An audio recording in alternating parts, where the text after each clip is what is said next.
gen pi ding beizin si leiza ka vai mo kum luya no ma ilen la ni ho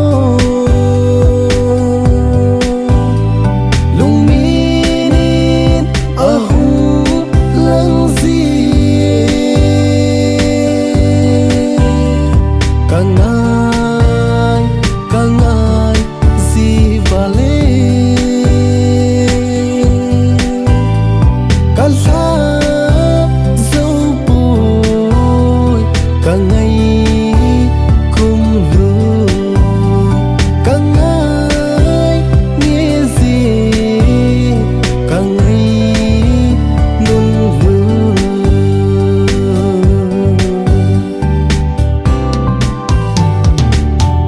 câu kỳ thấy ta lâu căn lung đây tàu cá lên lại cùng lui chi mang bangin at si mang ta thiên pi mấy pi a gì nghe cái hin khô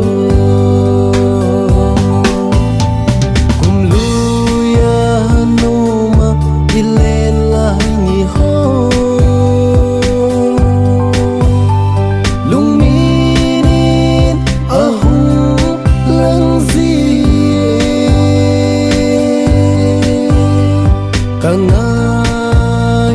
kangai zi vale kalsa zo pui kangai kum lu kangai nghe zi kangai nun lu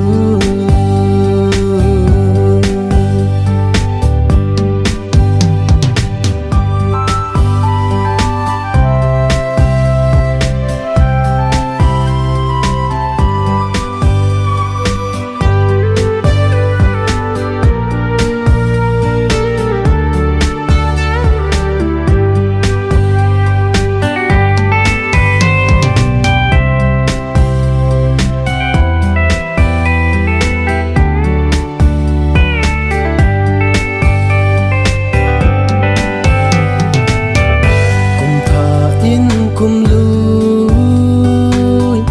ka pilo in a thado in gen taking idya ka pi pi ham lon zin ei chup zin kanu gui aping